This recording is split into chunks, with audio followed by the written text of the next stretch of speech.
إن الحمد لله نحمده ونستعينه ونستغفره ونؤمن به ونتوكل عليه ونعوذ بالله من شرور أنفسنا ومن سيئات أعمالنا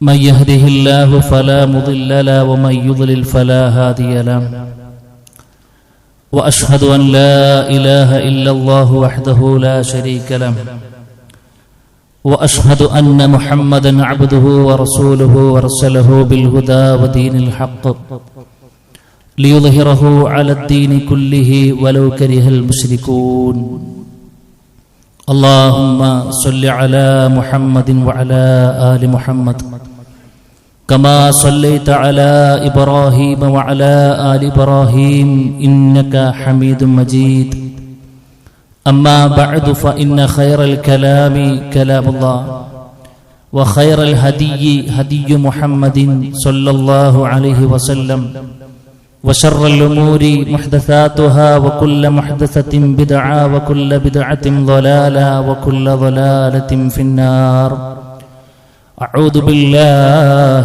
من الشيطان الرجيم بسم الله الرحمن الرحيم يا أيها الذين آمنوا اتقوا الله حق تقاته ولا تموتن إلا وأنتم مسلمون يا أيها الذين آمنوا اتقوا الله وقولوا قولا سديدا يصلح لكم أعمالكم ويغفر لكم ذنوبكم ومن يطع الله ورسوله فقد فاز فوزا عظيما يا أيها الناس اتقوا ربكم الذي خلقكم من نفس واحدة وخلق منها زوجها وبث منهما رجالا كثيرا ونساء واتقوا الله الذي تساءلون به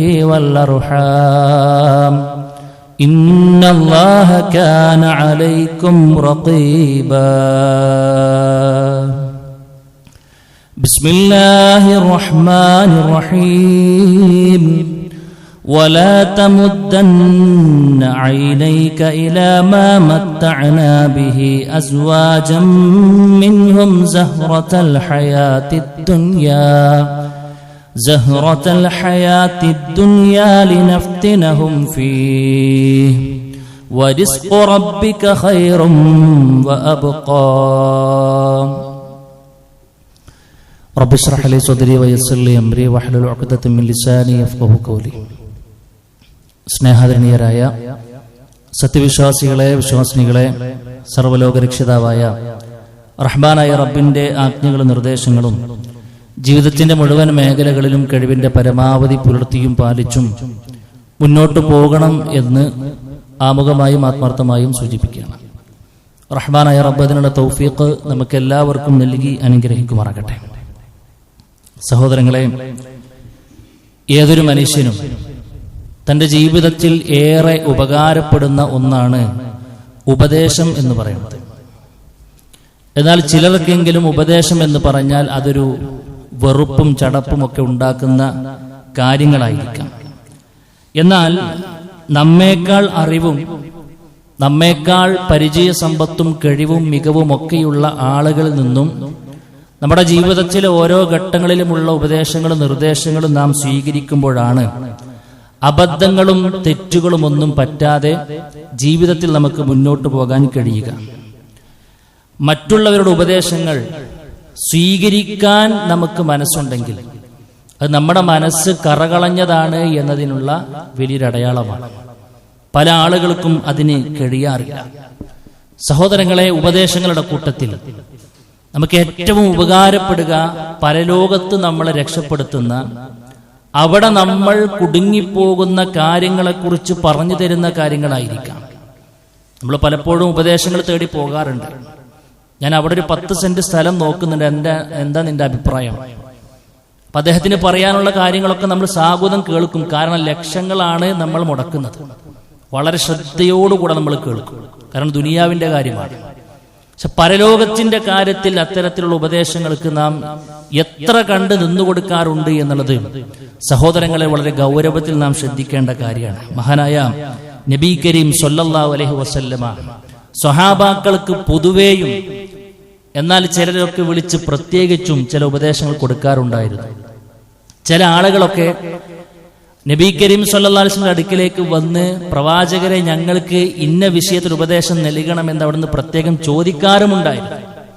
അല്ലാഹുവിന്റെ റസൂൽ സല്ലല്ലാഹു അലൈഹി വസല്ലമയോട് റഹ്മാനായ റബ്ബ് പറഞ്ഞു, ഫദക്കിർ ഇൻ നഫഅതി ദിക്റ,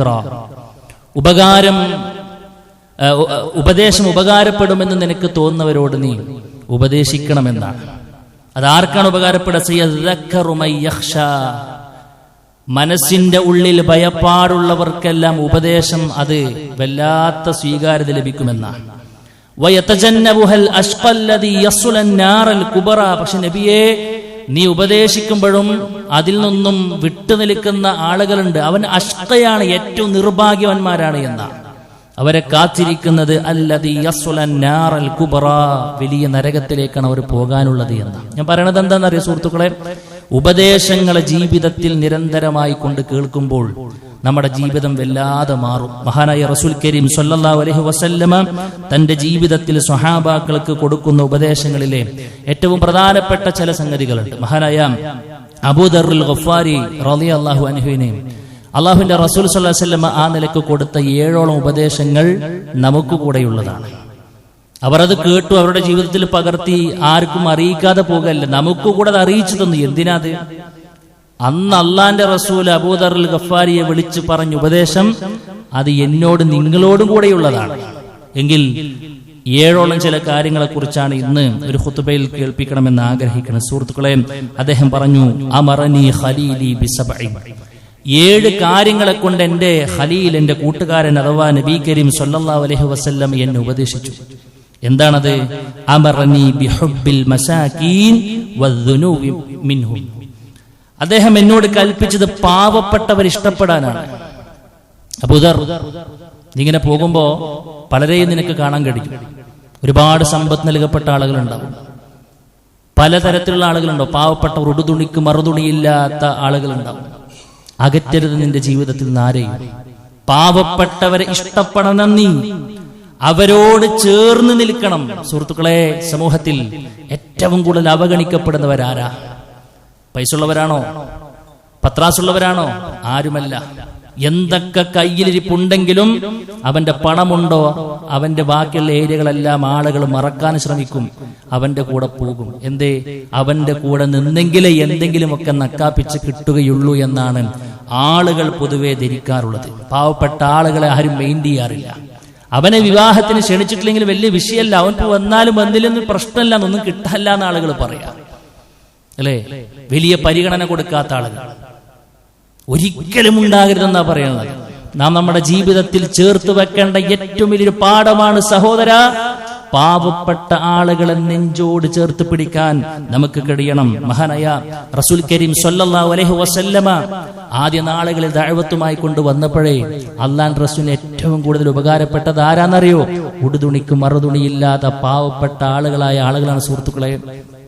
അള്ളാഹുവിന്റെ ദീനിനെ ആദ്യം ശക്തി പകർന്നവരുടെ കൂട്ടത്തിൽ മഹാഭൂരിഭാഗം വരുന്ന ആളുകളും സുഹൃത്തെ പാവപ്പെട്ട ആളുകളായിരുന്നു. അവരുടെ കയ്യിലൊന്നുമില്ല, പക്ഷെ അള്ളാന്റെ ദീനിനെ അവർ കൈ മെയ് മറന്ന് എന്താണ് ഉള്ളത് അള്ളാഹുവിന്റെ റസൂൽ ഞങ്ങൾ തരാമെന്ന് പറഞ്ഞു കൂടെ നിന്നവരാണ് എന്ന്. അതുകൊണ്ടാണ് മഹാനായ അബൂ സഈദ് അൽ ഖുദരി റളിയല്ലാഹു അൻഹു പറഞ്ഞു, അഹിബ്ബുൽ മസാകീന, കൂട്ടരെ പാവപ്പെട്ട ആളുകളെ നിങ്ങൾ അവഗണിക്കരുത്, അവരെ നിങ്ങൾ ബോധപൂർവ്വം ഇഷ്ടപ്പെടണം. ഫഇന്നി സമിഅതു റസൂലല്ലാഹി സ്വല്ലല്ലാഹു അലൈഹി വസല്ലം യഖൂൽ, കാരണം എന്റെ റസൂൽ ഇങ്ങനെ പറയുന്നത് ഞാൻ കേട്ടിട്ടുണ്ട്. എന്താ? അല്ലാഹുമ്മ അഹ്യിനി മിസ്കീനാ, അല്ലാഹുവിന്റെ റസൂൽ പ്രാർത്ഥിക്കുമ്പോൾ പ്രാർത്ഥിക്കുകയാണ്. എന്ത്? അല്ലാഹുമ്മ അഹ്യിനി മിസ്കീനാ, അല്ലാഹുവേ എന്നൊരു മിസ്കീനായി കൊണ്ട് നീ ദുനിയാവിൽ ജീവിപ്പിക്കണേ. വഅമിത്നി മിസ്കീനാ, ഒരു പാവപ്പെട്ടവനായിക്കൊണ്ട് നീ എന്നെ മരിപ്പിക്കണേ. വഹ്ശുർനി ഫീ സുംഅത്തിൽ മസാകീൻ, പാവപ്പെട്ടവരുടെ കൂട്ടത്തിൽ നാളെ നീ എന്നെ മഹ്ശറിലേക്ക് കൊണ്ടുവരണേ എന്ന. അതിന്റെ അർത്ഥം ധനത്തെ ആഗ്രഹിക്കണ്ട എന്നോ, ധനത്തിന് വേണ്ടി പണിയെടുക്കണ്ട എന്നോ, അതിന്റെ പിന്നാലെ പോകുന്നവർ വലിയൊരു പാതകം ചെയ്തു എന്നൊന്നല്ല അർത്ഥത്തിലല്ല പറയണത്. പക്ഷേ അള്ളാഹുവിന്റെ റസൂൽ സ്വല്ലല്ലാഹു അലൈഹി വസല്ലം ജീവിതത്തിൽ പാവപ്പെട്ട ആളുകൾക്ക് ഇട്ട വിലയാണ് നമ്മൾ മനസ്സിലാക്കേണ്ടത്. 500 വർഷം മുൻപേ ധനാഢ്യർ സ്വർഗത്തിലേക്ക് പോകുന്നതിന് മുൻപ് പാവപ്പെട്ട ആളുകൾ സ്വർഗത്തിലേക്ക് പോകുമെന്നാണ്. നോക്കൂ നിങ്ങൾ, അത്രയേറെ സ്ഥാനം ഇസ്ലാം പാവപ്പെട്ട ആളുകൾക്ക് കൊടുത്തിട്ടുണ്ട്. ആ പാവപ്പെട്ട ആളുകളെ ചേർത്തി വെക്കാന്ന് പറഞ്ഞപ്പോൾ അവിടെയാണ് അള്ളാഹുവിന്റെ റസൂൽ സ്വല്ലല്ലാഹു അലൈഹി വസല്ലം സ്വതക്കക്കും സക്കാത്തിനുമൊക്കെ അത്രമേൽ സ്ഥാനം കൊടുത്തത്. എന്തിനാണെന്നറിയോ? ഈ പാവങ്ങളെ സഹായിക്കാൻ വേണ്ടിയിട്ടാണ്. അതുകൊണ്ട് പ്രിയമുള്ളവരെ, അള്ളാഹുവിന്റെ റസൂൽ സ്വല്ലല്ലാഹു അലൈഹി വസല്ലം നമ്മളെ പഠിപ്പിച്ചത് പാവപ്പെട്ട ആളുകളെ അകറ്റാനല്ല, പാവപ്പെട്ട ആളുകളെ മൈൻഡാക്കാതിരിക്കാനല്ല, ഒരു വിവാഹ ശ്രദ്ധയിലേക്ക് അവരെ അവഗണിക്കാനല്ല. ഒരു വിശ്വാസിയുടെ ജീവിതത്തിൽ സുഹൃത്തെ, അവനൊരു പാവപ്പെട്ടവനായി പോയി എന്നതിന്റെ പേരിൽ ഒരു അവഗണന നമ്മൾ കാണിക്കുന്നുണ്ടെങ്കിൽ അള്ളാന്റെ റസൂലിന്റെ കൽപ്പനകൾക്ക് വിഘാതം സൃഷ്ടിച്ചവരാണ് നമ്മൾ. ഒരിക്കൽ നമ്മുടെ ഭാഗത്ത് ഉണ്ടാകാൻ പാടില്ല. രണ്ടാമത്തെ കാര്യം അദ്ദേഹം പറഞ്ഞു, അമറനി, എന്നോട് എന്റെ കൂട്ടുകാരൻ കൽപ്പിച്ചു, അൻ അൻദുറ ഇലാ മൻ ഹുവ ദൂനി വലാ അൻദുറ ഇലാ മൻ ഹുവ ഫൗഖി. എന്നേക്കാൾ താഴെ തട്ടിൽ നിൽക്കുന്ന ആളുകളിലേക്ക് നോക്കാൻ എന്നോട് എന്റെ സുഹൃത്ത് കൽപ്പിച്ചു എന്നാണ്. നബി എന്നോട് കൽപ്പിച്ചത് എന്നേക്കാൾ ജീവിത നിലവാരമുള്ള മുകളിൽ താമസിക്കുന്ന ആളുകളിലേക്ക് നോക്കാനല്ല, താഴെ തട്ടിൽ നിൽക്കുന്ന ആളുകളിലേക്ക് നോക്കാൻ. എന്തിനാ സുഹൃത്തുക്കളെ അങ്ങനെ പറഞ്ഞത്? എന്തിനാണ് ആ ഒരു അധ്യാപനം നമുക്ക് നൽകിയത്? പലപ്പോഴും റഹ്മാനായ റബ്ബ് നമുക്ക് നൽകിയ അസംഖ്യം വരുന്ന, എണ്ണി തിട്ടപ്പെടുത്താൻ കഴിയാത്ത അത്രയും വരുന്ന അനുഗ്രഹങ്ങൾ ഇരു കൈകളിലും ഉൾപ്പെടുത്തിയിട്ട് ടെൻഷൻ അടിച്ച് ജീവിക്കുക. എനിക്ക് അതില്ല, ഇതില്ല, മറ്റേതില്ല, മറിച്ചതില്ല, ഞാൻ അങ്ങനെയായില്ല, ഞാൻ ഇങ്ങനെയായില്ല, അല്ലേ? പരാതികൾ കഴിയുന്നില്ല. എന്തേ കാരണം എന്നറിയോ? എന്തേ കാരണം?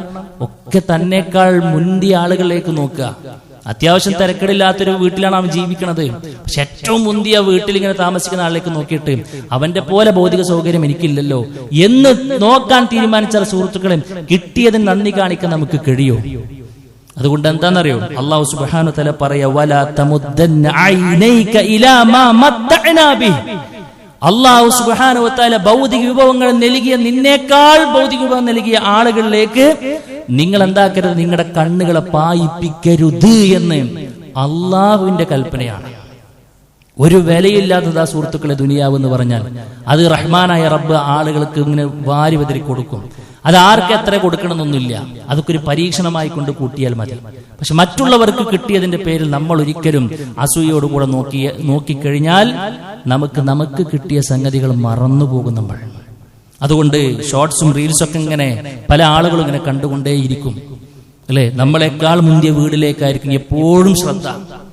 അതുമായി ബന്ധപ്പെട്ട കാര്യങ്ങളായിരിക്കും നിരന്തരമായിക്കൊണ്ട് കാണുക.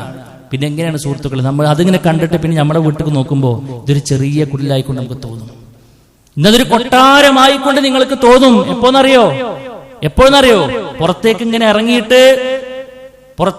ഇറങ്ങിയിട്ട് ചെറ്റക്കുള്ളിൽ ജീവിക്കുന്ന ചില ആളുകളുണ്ട്.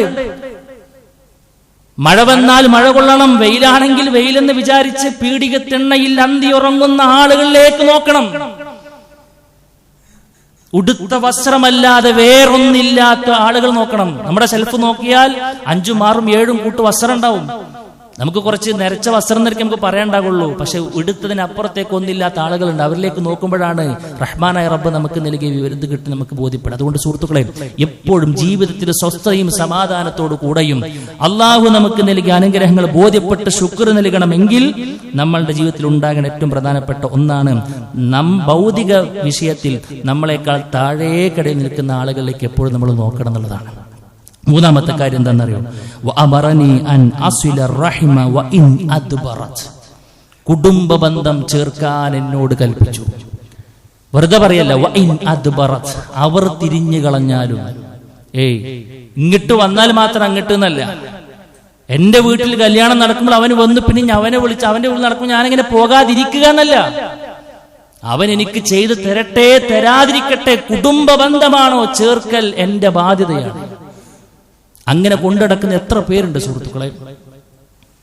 നിസാര കാര്യങ്ങളുടെ പേരിൽ കുടുംബ ബന്ധത്തെ മുറിക്കാൻ വേണ്ടി പണിയെടുക്കുന്ന ആളുകളുണ്ട്.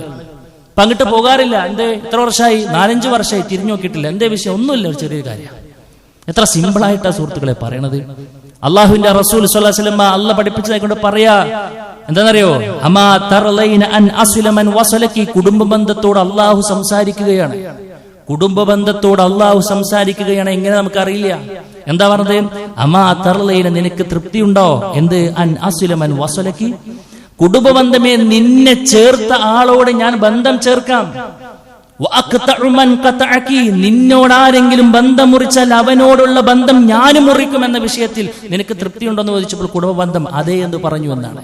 അതിന്റെ അർത്ഥം കുടുംബ ബന്ധത്തെ ഒരല്പം റിസ്ക് സഹിച്ചിട്ട് കൊണ്ട് നടക്കുന്നവന്റെ കൂടെ റബ്ബുണ്ട് എന്നാണ്. അതുകൊണ്ട് തിരിത്തിരി പോകുന്ന കാര്യങ്ങളുടെ പേര് പറഞ്ഞിട്ട് സുഹൃത്തുക്കളെ, കുടുംബ ബന്ധത്തെ മുറിക്കുന്ന ഒരു ഏർപ്പാട് നമുക്കുണ്ടെങ്കിൽ അവൻ സ്വർഗത്തിലേക്കില്ലെന്ന് റസൂൽ കരീം സ്വല്ലല്ലാഹു അലൈഹി വസല്ലം.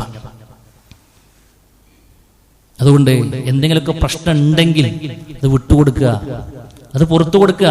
ചിലർക്ക് കണ്ടില്ലെന്ന് നടിക്കേണ്ടി വരും. എന്തിനാണെന്നറിയോ? ഞാൻ കാരണം ആ ബന്ധം മുറിയണ്ട നമ്മൾ തീരുമാനിക്കേണ്ടി വരും. അതുകൊണ്ട് സുഹൃത്തുക്കളെ, ആ ഒരു കാര്യം പ്രത്യേകം ശ്രദ്ധിക്കണമെന്നാണ് അദ്ദേഹം നൽകിയ മൂന്നാമത്തെ ഉപദേശം. നാലാമത്തെ കാര്യം, ആരോടും ഒന്നും ചോദിക്കരുതെന്ന. മറ്റുള്ളവരുടെ തന്റെ ആവശ്യത്തെ ചോദിച്ച് ഇങ്ങനെ മുന്നോട്ട് പോകുക എന്നുള്ളത് ഇസ്ലാം പ്രോത്സാഹിപ്പിച്ച കാര്യമില്ല സുഹൃത്തുക്കളെ, അല്ലേ? നമുക്കൊരു സ്വയം ധന്യത വേണം. എന്തിനും ഏതിനും മറ്റുള്ളവരെ ആശ്രയിച്ചുകൊണ്ട് മുന്നോട്ട് പോകുന്ന രീതി നമുക്ക് പാടില്ല. നമ്മൾ അവസ്ഥകൾ കണ്ടറിഞ്ഞ ആളുകൾ തരും, അത് വേറെ വിഷയം. പക്ഷെ എപ്പോഴും അവനെ കണ്ടാൽ തന്നെ നമുക്കറിയാം, ഞാൻ ചങ്ങായി വരുന്നുണ്ടെങ്കിൽ ഇങ്ങനെ പറഞ്ഞോളൂ എന്റെ കാര്യങ്ങൾ. അങ്ങനത്തെ ഒരു അവസ്ഥ നമുക്ക് വേണ്ട. അതെന്താണെന്നറിയോ? പലപ്പോഴും റഹ്മാനായ റബ്ബിനോടുള്ള ആ ഒരു ബന്ധം കുറയുമ്പോഴാണ് സൃഷ്ടികളിലേക്ക് നമുക്ക് അവലംബിക്കേണ്ടി വരുന്നത്. സുഹൃത്തെ, നിനക്കൊരു ചെരുപ്പ് പൊട്ടിയാൽ പോലും അള്ളാനോട് നീ ചോദിക്കുന്നു പറഞ്ഞ് ചില്ലറ വർത്താന ആണോ? നമ്മുടെ എല്ലാ പ്രശ്നങ്ങളും, നമുക്ക് ദാരിദ്ര്യമുണ്ടോ പുറത്ത് നമ്മൾ പറയണ്ട, അള്ളാനോട് പറയും, അള്ളാഹുവിനോട് പറയും, പടച്ചോനെ എനിക്ക് ഇന്ന ആവശ്യങ്ങളുണ്ട്, ഒരല്പം പ്രയാസത്തിലാണ്, ഇടപെടണം റബ്ബേ എന്ന് പറയാൻ മാത്രമുള്ള ബന്ധം പടച്ച റബ്ബിനോട് നേടിയെടുക്കാൻ നമുക്ക് കഴിഞ്ഞിട്ടുണ്ടോ? എങ്കിൽ പരിഹാരം ഉണ്ടാവും സുഹൃത്തുക്കളെ. ആളുകളോട് ഇരന്ന് ജീവിക്കുന്നത് മാന്യതയല്ല നമ്മൾ മനസ്സിലാക്കുക. ഒരു വിശ്വാസി ഇസ്സത്തോടു കൂടെ ജീവിക്കണം. ഏത് ഇല്ലായ്മയിലും വല്ലായ്മയിലും ഇസ്സത്ത് വിട്ടുകൊടുത്തൊരു പരിപാടിക്കും നമ്മൾ നിൽക്കാൻ പാടില്ല. അള്ളാഹുവിനോട് ചോദിക്കുക, റഹ്മാനായ റബ്ബ് ഉണ്ടാകും നമ്മുടെ കൂടെ, അള്ളാഹു നമ്മളെ കൂടെ ഉണ്ടാകും. നമ്മുടെ ജീവിതത്തിൽ തഖ്വയുണ്ടോ? അള്ളാഹു ഉണ്ടാകും സുഹൃത്തെ. അവൻ കുടുങ്ങൂല. ജീവിതത്തിൽ സൂക്ഷ്മതാബോധത്തോടുകൂടെ റബ്ബിലേക്ക് അടുക്കുന്ന സ്വഭാവക്കാരനാണോ നാം? പടച്ചോനൊരു വഴി, ഒരു പോം വഴി ജീവിതത്തിലെ എല്ലാ മേഖലയും തന്നിരിക്കും.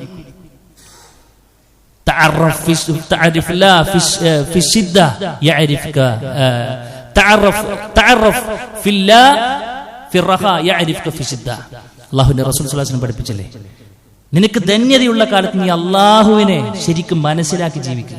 ഈ കൊടുങ്ങണ സമയത്ത് പടച്ചോന്റെ കൂടെ ഉണ്ടാവുന്നുണ്ട്. അതുകൊണ്ട് സുഹൃത്തുക്കളെ, ആ ഒരു കാര്യം പ്രത്യേകം നമ്മൾ ശ്രദ്ധിക്കണം എന്നുള്ളതാണ് സൂചിപ്പിക്കാനുള്ളത്. എത്രത്തോളം സ്വഹാബത്ത് ശ്രദ്ധിച്ചു എന്നറിയും, സ്വഹാബത്ത് എത്രത്തോളം സ്വയം ധന്യനായിക്കൊണ്ട് ജീവിച്ചു എന്നറിയും. അവർ ഒട്ടകപ്പുറത്തിരിക്കുന്ന സമയത്ത് വാളൊന്ന് താഴെ വീണ് കഴിഞ്ഞാല് അതൊന്ന് എടുത്തരുമെന്ന് പോലും ഒരാളുടെ ഹെൽപ്പ് വെച്ചിരുന്നില്ല എന്നാണ്. ഒട്ടകപ്പുറത്ത് നിന്നൊക്കെ താഴെ വരണമെങ്കിൽ എത്ര റിസ്ക് ഉണ്ട് ആലോചിക്കുങ്ങളെ, അല്ലേ? അവിടെ താഴെ വന്ന് ഇറങ്ങി സ്വന്തം കൈകളെ കൊണ്ട് അത് എടുത്ത് മുകളിലോട്ട് പോകുന്ന സ്വഭാവക്കാരാണ് നമ്മുടെ മുൻഗാമികൾ. അതുകൊണ്ട് പരിധി വിട്ട് ആരെയും നമ്മൾ ആശ്രയിക്കുന്ന ഒരു സ്വഭാവം നമുക്ക് ഉണ്ടാകരുത് എന്നാണ് അള്ളാഹുവിന്റെ റസൂൽ സ്വല്ലല്ലാഹു അലൈഹി വസല്ലം നമ്മളെ പഠിപ്പിച്ചു. എന്നാൽ നമ്മളോട് ആരെങ്കിലും ഹെൽപ്പ് എന്ന് ചോദിച്ചാലോ,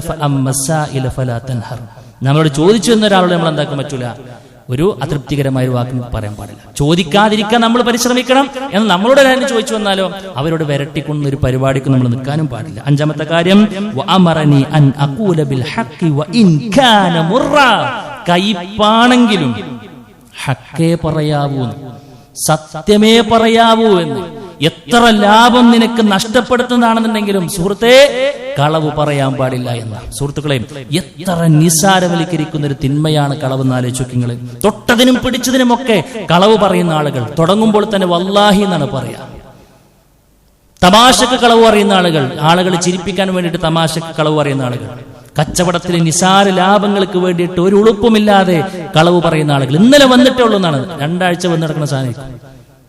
കസ്റ്റമറിന്റെ പേടിപ്പിക്കാൻ വേണ്ടി പറയാണ്, ഇന്നലെ വന്നിട്ടുള്ള ഏറ്റവും നല്ല ടോപ്പ് സാധനം എന്ന് പറയാം. 10 റുപ്യ നമുക്ക് അധികം കിട്ടുമായിരിക്കും. പക്ഷെ സുഹൃത്തെ, ജീവിതത്തിലെല്ലാ ബർക്കത്തും അതോടുകൂടെ തീരുമെന്ന എത്ര വലിയ ഗൗരവാന്നറിയോ നിങ്ങള്? ഖബറിലെ ശിക്ഷ കാണിച്ചു കൊടുക്കപ്പെട്ടപ്പോഴേ അള്ളാഹുവിന്റെ റസൂൽ സ്വല്ലല്ലാഹു അലൈഹി വസല്ലം കണ്ടൊരു ശിക്ഷ എന്താണെന്നറിയോ? ഒരു മനുഷ്യനെങ്ങനെ ഇരുത്തിയിട്ട് അവന്റെ വായ എങ്ങനെ പുലർത്തിക്കൊണ്ടിരിക്കുകയാണ്.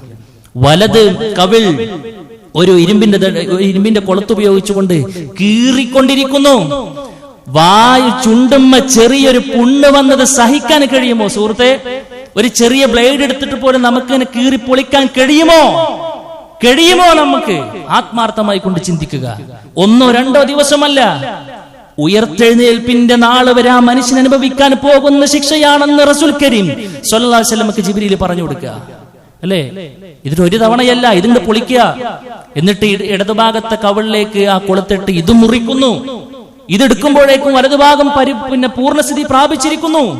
നഊദു ബില്ലാഹ്, ജിബ്രീലേ ആരാണിതെന്ന് പറഞ്ഞപ്പോൾ ജീവിതത്തിൽ മുഴുവനും നിസാര കാര്യങ്ങൾക്ക് പോലും കളവുകൾ പറഞ്ഞ് മുന്നോട്ട് പോയ ആളുകളാണെന്ന് അല്ലാഹുവിന്റെ റസൂലിന് ഉത്തരം ലഭിക്കുമ്പോൾ സുഹൃത്തെ, ചെറിയ ചെറിയ ലാഭങ്ങൾക്ക് വേണ്ടി പറയാൻ പാടില്ല. ഒരു കച്ചവടം നടക്കുമ്പോ ആരെങ്കിലും എന്തെങ്കിലുമൊക്കെ ന്യൂനതകൾ മറച്ചു വെച്ചിട്ടാണ് അത് പറയുന്നതെങ്കിൽ, കളവ് പറഞ്ഞിട്ടാണ് അത് വിൽക്കപ്പെടുന്നതെങ്കിൽ, ആ കച്ചവടത്തിലെ ബർക്കത്ത് റഹ്മാനായ റബ്ബ് തുടച്ചു മാറ്റി വെക്കുമെന്നാണ്. അതുകൊണ്ട് സുഹൃത്തുക്കളെ, നമ്മൾ പ്രത്യേകം ശ്രദ്ധിക്കണം. മറ്റൊരു കാര്യം എന്താണെന്നറിയോ?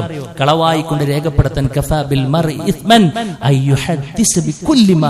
കേട്ടതൊക്കെ പറഞ്ഞടക്കലും കളവാനിട്ടോളി. നല്ലോണം ആലോചിച്ചോളി. കേട്ടതൊക്കെ അറിഞ്ഞതൊക്കെ പറഞ്ഞു നടക്കുക എന്നുള്ളത്, നിജസ്ഥിതി ഒന്നും മനസ്സിലാക്കാതെ പറഞ്ഞടക്കുക എന്നുള്ളത്, അത് വലിയ വില നമ്മൾ കൊടുക്കേണ്ടി വരും. സോഷ്യൽ മീഡിയ ഒക്കെ ഉപയോഗിക്കും, നല്ലോണം ശ്രദ്ധിച്ചോളി. 1000-ങ്ങൾക്കും 10,000-ങ്ങൾക്കും ചട്ടപ്പെട്ടേന്നായിരിക്കും ഫോർവേഡ് ചെയ്യുക. കുറച്ച് കാലം കഴിഞ്ഞിട്ടായിരിക്കും പറയാ അത് ഫേക്കായിരുന്നു എന്നുള്ളത്. അപ്പോഴൊന്നും കയ്യിൽ നിന്ന് പോയിട്ടുണ്ടാവും. ചില ആളുകളുടെ അഭിമാനം നഷ്ടപ്പെട്ടിരിക്കും, ചില ബന്ധങ്ങൾ വിച്ഛേദിക്കപ്പെട്ടിരിക്കും നമ്മുടെ ഷെയറിങ് കാരണം. അതുകൊണ്ട് സുഹൃത്തുക്കളെ, ഇവിടെ ആരും ആദ്യമായി കൊണ്ട് ഷെയർ ചെയ്തവനിക്ക് ഇവിടെ ഒരു പതകം തരാൻ പോണില്ല, ഒരു സമ്മാനം തരാൻ പോണില്ല, ഒരു മെച്ചം നമുക്കില്ല. പക്ഷെ പരലോകത്ത് നഷ്ടം മാത്രം വരുത്തി വെക്കും. അതുകൊണ്ട് ഈ വാർത്ത ആദ്യം ഇന്ന ഗ്രൂപ്പിൽ പോസ്റ്റ് ചെയ്യുന്നവൻ ഞാനാകണമെന്ന ആ ഒരു വ്യഗ്രത ഉണ്ടല്ലോ, അത് ശൈത്വാനാ സഹോദര. അതുകൊണ്ട് അങ്ങനത്തെ ഒരു കളിക്ക് നമ്മൾ നിൽക്കാൻ പാടില്ല. വിശ്വാസിയുടെ ഓരോ സ്റ്റെപ്പും സൂക്ഷിച്ചും ശ്രദ്ധിച്ചുമായിരിക്കണം. കയ്യിൽ നിന്ന് പോയ കല്ലും വായിന്ന് പോയ വാക്കും തിരിച്ചെടുക്കാൻ കഴിയില്ല എന്ന് പറഞ്ഞതുപോലെ ഇതൊന്നും തിരിച്ചെടുക്കാൻ കഴിഞ്ഞുകൊള്ളണമെന്നില്ല. അതുകൊണ്ട് ആത്മാർത്ഥമായി കൊണ്ട് ഈ ഉപദേശങ്ങൾ നമ്മുടെ ജീവിതത്തിൽ ഭാഗമാക്കുക. അല്ലാഹു സുബ്ഹാനഹു വ തആല തൗഫീഖ് നൽകി അനുഗ്രഹിക്കുമാറാകട്ടെ. അഖൂലു ഖൗലി ഹാദാ അസ്തഗ്ഫിറുല്ലാഹ ലീ വലക്കും വലിജമീൽ മുസ്ലിമീൻ വസ്തഗ്ഫിറു മിൻ കുല്ലി ദം ഇന്നഹു വൽ ഗഫൂറുർ റഹീം.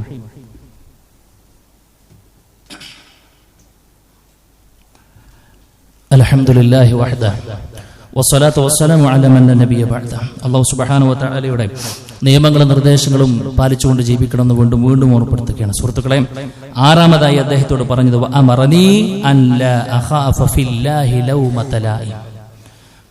അല്ലാഹുവിന്റെ വിഷയത്തിൽ ഒരാളുടെയും ആക്ഷേപം നീ ഭയക്കരുത് എന്നാണ്. അല്ലേ? പലരും അറിഞ്ഞിട്ടും അള്ളാഹ്ക്ക് ഇഷ്ടം ഇതാണ്, അല്ലെങ്കിൽ അള്ളാന്റെ കൽപ്പന ഇതാണ്, ഇന്ന കാര്യം അള്ളാഹ്ക്ക് തൃപ്തിയില്ല, പൊരുത്തില്ല എന്ന് മനസ്സിലാക്കിയിട്ടും ഇനി ചെയ്യണത് എന്തിനാണെന്നറിയും? അവരെന്താ പറയാ? ഇത് കണ്ടാ മറ്റൊരെന്താ പറയാ? ഞാൻ ഇപ്പോഴീ ചെറിയ പ്രായത്തിൽ തന്നെ പർദ്ദ കിട്ടണമെന്ന് കഴിഞ്ഞാല് ആളുകൾ എന്തിനെ കുറിച്ച് പറയാ?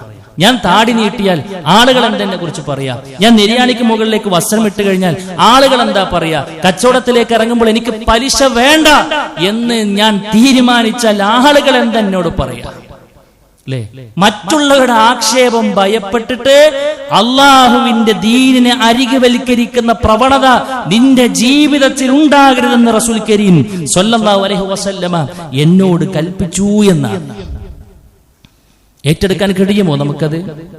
ഏറ്റെടുക്കാൻ കഴിയുമോ നമുക്കത്?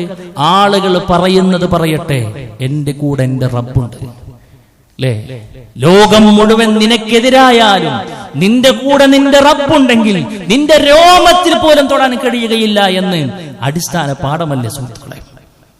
അതുകൊണ്ട് അള്ളാഹു പറഞ്ഞിടത്ത് നിൽക്കുക, ഇസ്സത്തോടുകൂടെ ജീവിക്കുക, ഒരു മുസ്ലിമാണെന്ന് പറയുന്നതിൽ ആത്മാഭിമാനം നേടുക, താടി നീട്ടി വളർത്തുന്നതിൽ, ഇസ്ലാമിക് ഡ്രസ് കോഡ് ഇടുന്നതിൽ, എല്ലാറ്റിലും അള്ളാഹുവിന്റെ റസൂലിന്റെ പാതയെ പിൻപറ്റി ജീവിക്കുന്നതിൽ ഒരു പവറുണ്ട് സുഹൃത്തെ, ഒരു ഇസ്സത്തുണ്ട് സുഹൃത്തെ, ഒരു മാധുര്യമുണ്ട് സുഹൃത്തെ. അത് അതിലേക്ക് ഇറങ്ങിയാലേ കിട്ടൂ. അള്ളാഹ്ക്കും അള്ളാന്റെ റസൂലിനും ഇഷ്ടപ്പെട്ടവനായിക്കൊണ്ട് ജീവിക്കുന്നതിനേക്കാൾ വലിയ ദറജ ഇഹലോകത്ത് വേറെ എവിടെ കിട്ടാള് സുഹൃത്തുക്കളെ. നമ്മുടെ കൂടെ റബ്ബുണ്ടാവും, അള്ളാഹ് ഉണ്ടാവും നമ്മുടെ കൂടെ, എല്ലാ കാര്യങ്ങൾക്കും നമുക്ക് വേണ്ട കാര്യങ്ങൾ ചെയ്തു തരാൻ. അതുകൊണ്ട് ഇസ്സത്ത് വിട്ടൊരു കളി നമ്മൾ കളിക്കരുത്, ആരുടെയും ആക്ഷേപം നമ്മൾ ഭയക്കരുത്. ഒരു ദീനി ദഅവ രംഗത്തേക്ക് ഇറങ്ങുമ്പോൾ നിങ്ങൾ എന്തിനാ ഇതൊക്കെ ഇങ്ങനെ വിളിച്ചു പറയണമെന്ന് സാധാരണ പറയാറുണ്ട്. തൗഹീദ് ഇപ്പൊ എന്തിനാ പറയണത് എന്ന് പറയാ അല്ലേ? ആളുകൾ എങ്ങനെയൊക്കെ ജീവിച്ചു പോയിക്കോട്ടെ, നിങ്ങൾ എന്തിനാണ് ഇപ്പൊ പറഞ്ഞിട്ട് ഫിത്നി ഫസാദ് ഉണ്ടാക്കണമെന്നാണ്. അതുകൊണ്ട് സുഹൃത്തുക്കളെ, അത്തരം ചിന്താധാരകളൊക്കെ തീർത്തും പൈശാചികമാണെന്ന് മനസ്സിലാക്കുക. ഹക്ക് വെട്ടി തുറന്ന് പറയുന്നതിന്റെ പേര് കുടുംബം നമ്മൾ ഒറ്റക്കാക്കിയാൽ, ഇബ്രാഹിം നബി അലൈഹി സ്വലാത്തു വസ്സലാമയെ കഴുത്ത് പിടിച്ച് പെടഞ്ഞു പിടിച്ച് അങ്ങോട്ട് ഉന്തി വിട്ടത് അദ്ദേഹത്തിന് ജന്മം നൽകിയ സ്വപിതാവല്ലേ? എറിഞ്ഞാട്ടില്ല അർജുമന്നക്കാന്ന് പറഞ്ഞു, എറിഞ്ഞാട്ടെന്ന് പറഞ്ഞു. ഭയപ്പെട്ടോ? തീക്കുണ്ടാരം ഒരുക്കി ഭയപ്പെട്ടോ? അല്ലേ? നബി കരീം സല്ലല്ലാഹു അലൈഹി വസല്ലമയെ നാട് കടത്തി ബഹിഷ്കരിച്ചു, ഭയപ്പെട്ടോ? നിർത്തിവെച്ചോ? അന്ന് നിർത്തിവെച്ചിരുന്നെങ്കിൽ ഈ പുതുനഗരം പള്ളിയിൽ ഇന്ന് നമ്മൾ ഖുത്ബക്ക് ഇവിടെ നിൽക്കുവോ സുഹൃത്തെ? ഇവിടെ ഇരിക്കാൻ നമ്മൾ ഉണ്ടാകുമോ സഹോദര? അതുകൊണ്ട് എന്താണെന്നറിയോ, നമ്മൾ നമ്മുടെ ഒരു സുഖം മാത്രം തേടിപ്പോയാൽ നടക്കൂല കാര്യങ്ങൾ. അതുകൊണ്ട് അള്ളാഹുവിന്റെ ദീന് ജീവിതത്തിൽ കൊണ്ടു നടക്കുന്ന നമ്മൾ ആരെയും ഭയപ്പെടാതെ മുന്നോട്ട് പോകണമെന്നാണ് ഏറ്റെടുക്കുക. ഏഴാമതായി കൊണ്ട് പറഞ്ഞു, വഅമറനി അൻ ഉക്സിറ മിൻ ഖൗലിൻ ലാ ഹൗല വലാ ഖുവത ഇല്ലാ ബില്ലാഹ്. ലാ ഹൗല വലാ ഖുവത ഇല്ലാ ബില്ലാഹ് എന്ന ദുആ എന്നോട് അധികരിപ്പിക്കാൻ വേണ്ടിയിട്ട് പ്രത്യേക സമയമൊന്നുമില്ല, എപ്പോൾ വേണമെങ്കിലും നമുക്ക് അധികരിപ്പിച്ചുകൊണ്ടേയിരിക്കാം എന്ന് പറഞ്ഞു. കാരണം ഫഇന്നഹുന്ന മിൻ കൻസിൻ തഹ്തൽ അർശി, അർശിന് കീഴെയുള്ള നിധി കൂമ്പാരത്തിൽപ്പെട്ടൊരു നിധിയാണ് ലാ ഹൗല വലാ ഖുവത ഇല്ലാ ബില്ലാഹ് എന്നാണ്. വല്ലാത്ത അർത്ഥ ഗാംഭീര്യം നിറഞ്ഞ ഒരു പ്രാർത്ഥനയാണ് സുഹൃത്തുക്കളെ, ദുആണ് സുഹൃത്തുക്കളെ. എന്താണെന്നറിയില്ല, ലാ ഹൗല വലാ ഖുവത ഇല്ലാ ബില്ലാഹ്. അള്ളാഹുവിനെ കൊണ്ടല്ലാതെ ഒരു മാറ്റം ഇവിടെ സാധിക്കില്ല. അള്ളാഹുവിനെ കൊണ്ടല്ലാതെ വേറൊരു സൃഷ്ടിക്കും യാതൊരുവിധ കഴിവില്ല, ഒരു ചലനമില്ല എന്നല്ല. ഹൗല എന്ന് പറഞ്ഞൊരു മാറ്റമാണ്. ആ മാറ്റം എന്താണെന്നറിയോ, ഇരുന്നോടത്തൊന്ന് നീക്കണം എന്നുണ്ടെങ്കിൽ അള്ളാന്റെ കഴിവാണ്. ഈ നിവൃത്തി വെച്ച കൈവിരലുകളെ മടക്കണമെങ്കിൽ അള്ളാന്റെ കഴിവ് വേണം. ഇതാ നമ്മുടെ പ്രഖ്യാപനം. ലാ ഹൗല, ഒരു മാറ്റമില്ല അല്ലെ? നിവൃത്തിയതിൽ നിന്നും മടക്കത്തിലേക്ക് ഒരു മാറ്റമില്ല അള്ളാനെ കൊണ്ടല്ലാതെ. അതുകൊണ്ട് സുഹൃത്തെ, നമ്മൾ ഒന്നുമല്ല എന്നും അള്ളാഹുവാണ് എല്ലാം എന്ന അർത്ഥം പറയുന്ന ആ ഒരു പ്രാർത്ഥനയെ ജീവിതത്തിന്റെ ഭാഗമാക്കുക. ഉരുവിടുമ്പോഴൊക്കെയും സ്വർഗത്തിലേക്കുള്ള ഒരു ഇൻവെസ്റ്റ്മെന്റ് ആണത് എന്ന ബോധ്യത്തോടുകൂടെ നാം ശ്രദ്ധിക്കുക. അല്ലാഹു സുബ്ഹാനഹു വ തആല ഈ പറയപ്പെട്ട കാര്യങ്ങളൊക്കെ സ്വജീവിതത്തിൽ പകർത്തി അള്ളാഹുവിനും അവന്റെ റസൂലിനുമൊക്കെ ഇഷ്ടപ്പെട്ടൊരു ജീവിതം മുന്നോട്ട് നയിക്കുവാനും അതിന്റെ എല്ലാവിധ നിഅമത്തും ബറക്കത്തും ഒക്കെ ജീവിതത്തിൽ ആവോളം ആസ്വദിച്ചുകൊണ്ട് ഇസ്സത്തോടുകൂടി ജീവിച്ചു മരിക്കാനുള്ള തൗഫീഖ് റബ്ബ് നമുക്ക് എല്ലാവർക്കും നൽകി അനുഗ്രഹിക്കുമാറാകട്ടെ. അള്ളാഹുവേ, അറിഞ്ഞും അറിയാതെയും വന്നു പോയിട്ടുള്ള ചെറുതും വലുതുമായ മുഴുവൻ തെറ്റുകളും കുറ്റങ്ങളും വിട്ടുപുറത്ത് മാപ്പാക്കി തരണമേ റഹ്മാനെ. അള്ളാഹുവേ, ഞങ്ങൾക്ക് മുമ്പ് മരണപ്പെട്ടു പോയിട്ട് ഞങ്ങളുടെ മാതാപിതാക്കൾ, കൂട്ടുകുടുംബക്കാർ, ആദർശ ബന്ധുക്കൾ എല്ലാവരുടെയും ഖബറുകളും വിശാലമാക്കി കൊടുക്കണമേ റഹ്മാനെ. എന്നാണ് അവരെയും ഞങ്ങളെയും നിന്റെ ജന്നാത്തിൽ ഫിർദൗസിൽ ഒരുമിച്ച് കൂട്ടി അനുഗ്രഹിക്കണമേ റബ്ബേ. അള്ളാഹുവേ, ഞങ്ങളുടെ കൂട്ടത്തിൽ രോഗം കൊണ്ട് കടം കൊണ്ടും ഒക്കെ ഒരുപാട് ബുദ്ധിമുട്ടുകൾ പ്രയാസം അനുഭവിക്കുന്ന ഒരുപാട് ആളുകളുണ്ട്. അള്ളാഹുവേ, എല്ലാവരുടെയും പ്രയാസം നീ അറുതി വരുത്തണമേ റബ്ബേ. അള്ളാഹുവേ, ഖൈറും ബറക്കത്തും ജീവിതത്തിൽ ആവോളം നൽകി അനുഗ്രഹിക്കണം റബ്ബേ. കേട്ട കാര്യങ്ങൾ ജീവിതത്തിൽ പകർത്താനുള്ള തൗഫീഖ് ഞങ്ങൾക്ക് നൽകി അനുഗ്രഹിക്കണം റഹ്മാനെ. അല്ലാഹുമ്മ ഗഫിർ ലിൽ മുഅ്മിനീന വൽ മുഅ്മിനാത്ത് വൽ മുസ്ലിമീന വൽ മുസ്ലിമാത്ത് വൽ അഹ്യാഉ മിൻഹും വൽ അംവാത്ത് ഇന്നക മുജീബു ദഅവാതി യാ ഖാദിയൽ ഹാജാത്ത്. അല്ലാഹുമ്മ അജിർനാ മിനൻ നാർ, اللهم أجرنا من النار، اللهم أجرنا من النار. ربنا تقبل منا إنك أنت السميع العليم وتب علينا إنك أنت التواب الرحيم.